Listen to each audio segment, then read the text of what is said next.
Programang ito ay rated SPG, striktong patnubay at gabay ng magulang ang kailangan.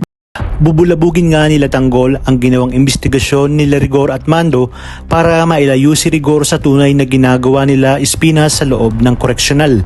Sa kabilang banda, nakatanggap naman ng tawag si Espinas mula kay Mr. Salazar at pinapatapos muli ni Salazar ang buhay nitong si Roy.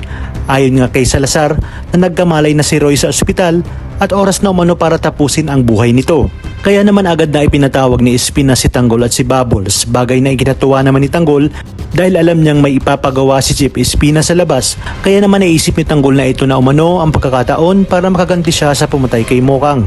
Maya-maya pa ay sinabi nga sa kanila ni Espinas na nagkamalay na umano itong si Roy at kinakailangan na umano nilang tapusin ang buhay nito dahil nanganganib ang kanilang sekreto kapag nagsalita na si Roy sa mga pulis, lalo na umano at nakikialam na nga itong si Rigor. Mabuti na lang umano at hindi kumanta si Roy kay Rigor, kaya naman kailangan na nitong patahimikin si Roy bago pa maunahan sila ni Rigor. Samantala, binalaan naman ni Espinas si Tanggol na huwag umanang uulitin na hindi bumalik agad sa loob.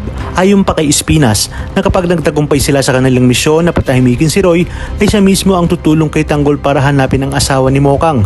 Bagay nga na lubos na ikinatuwa ni Tanggol ang mga sinabing ito ni Espinas dahil pakiramdam ni Tanggol ay nakahanap na siya ng bagong kakampi, habang si Rigor naman ay nanggagalaiti na sa galit dahil wala nga siyang napala kay Roy dahil ayaw magbigay ng pahayag ni Roy tungkol sa tumambang sa mga ito. Kaya naman lumalabas na tamang hinala lang silang dalawa ni Mando. Nais namang humingi ng tulong ni Roy kay Ramon upang hindi umano sila madiin sa kasong kinakaharap nila ngayon. Kaya agad na inutusan ni Roy ang nurse na kanyang binayaran upang ipadala ang mensahe kay Ramon. Ngunit sa hindi inaasahan ay mukhang magpapang-abot nga sa ospital sina Tanggol at Rigor dahil ito na ang araw para isagawa nila Tanggol at Bubbles ang kanilang misyon. Natapusin nga itong si Roy.